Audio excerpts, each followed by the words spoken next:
बिस्मिल्लाहिर्रहमानिर्रहीम। ज़िला हस्पताल पुंछ हमेशा ही सुर्खियों में रहा है और ज़िला हस्पताल पुंछ का सुर्खियों में रहना किसी अच्छाई की वजह से नहीं बल्कि हमेशा ही हॉस्पिटल की नाखुशगवार वाक़या जो हॉस्पिटल में पेश आते हैं उन्हीं की वजह से सुर्खियों में रहा।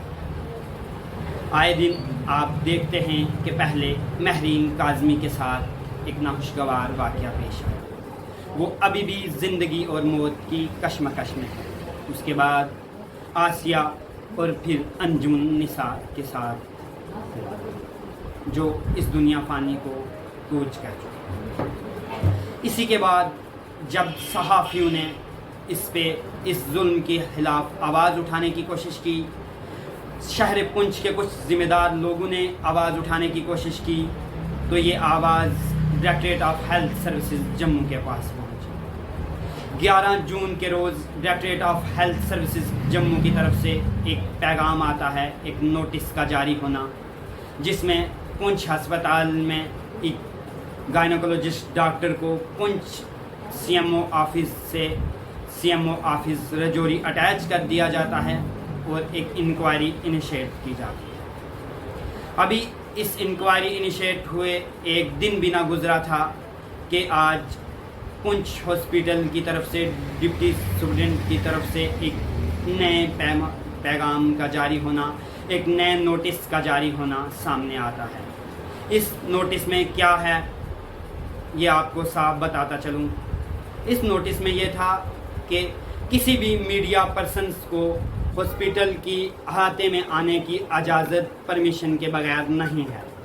अगर कोई भी सहाफ़ी हॉस्पिटल में आता है तो उसको पहले डिप्टी सुप्रिटेंडेंट की इजाज़त लेनी होगी। और इसके बाद इसी नोटिस की दूसरी लाइन में इस बात का भी जिक्र होता है कि अगर हॉस्पिटल में कोई भी किसी पेशेंट या अटेंडेंट के साथ नाखुशगवार वाक़या पेश आता है तो उसको किसी भी पेशेंट या अटेंडेंट्स को किसी भी मीडिया पर्सन या सहाफ़ी के सामने, प्रिंट मीडिया और इलेक्ट्रॉनिक मीडिया के सामने बयान करने की इजाज़त नहीं है। इस बात से, इस नोटिस से, इस पैगाम से ये साफ साफ ज़ाहिर होता है कि हमारे कानूनी हक़ को, हमारे कानूनी जवाइज़ को, जो आर्टिकल 19 के तहत हमारा हक़ बनता है कि किसी भी अनहोनी ना अनहोनी को जो किसी जगह पे गलत हो रहा हो उसकी तरफ आवाज़ उठाना हर आम आदमी, हर सहाफ़ी का हक़ है और इस हक़ को दबाने की कोशिश की जा रही है। इस नोटिस से जो आज डिप्टी सुप्रिटेंडेंट ऑफिस से जारी हुआ है, इस पैगाम से इस बात का साफ वाज़ेह होता है कि सहाफ़ियों को डराने और धमकाने की कोशिश की जा रही है और सहाफ़ियों को एक आवाज़ को जो हक़ पर हैं, जिनकी आवाज़ को आज दबाने की कोशिश की जा रही है। और इस पैगाम में ये साफ लिखा हुआ था कि जो हॉस्पिटल के अहाते में मीडिया पर्सन की पाबंदी है, इसका जो है वो इसलिए है कि जो हॉस्पिटल के पेशेंट की प्राइवेसी है। मुझे आप बताएं कि आज या आज से पहले किसी भी सहाफ़ी ने हॉस्पिटल की कौन सी प्राइवेसी जो है वो लीक की हुई है? कभी किसी ने जो है वो ऑपरेशन थिएटर या किसी वार्ड में जाकर किसी हॉस्पिटल के जो पेशेंट्स हैं उनकी प्राइवेसी आज तक प्रिंट मीडिया या इलेक्ट्रॉनिक मीडिया में आई है? नहीं, ऐसा कभी नहीं हुआ है।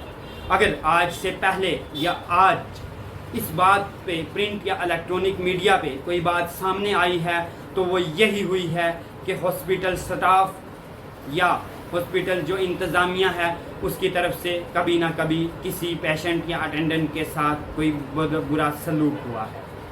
और आज या आए दिन जो आप पिछले एक हफ्ते से देख रहे हैं सोशल मीडिया पर जो आवाज़ें उठ रही हैं वो आवाज़ें कोई गलत नहीं हैं। ये आवाज़ें इस बात का सबूत हैं कि जो अंजुमन निसा के साथ हुआ, जो आसिया के साथ हुआ, जो दोनों आज इस दुनिया फ़ानी में नहीं हैं, जो इस दुनिया फ़ानी को छोड़कर अपने अगले मुकाम की तरफ चली गई हैं, ये इस बात का आवाज़ था। और महरीन काज़मी के साथ जो पीछे वाक़या हुआ उसके साथ क्या हुआ, ये आवाज़ एक सहाफ़त की आवाज़ थी। ये आवाज़ एक पुंछ के मज़लूम लोगों की आवाज़ थी, जिस आवाज़ को दबाने के लिए आज सुप्रिटेंडेंट ऑफिस से इस तरह का पैगाम जारी होना था। शुक्रिया।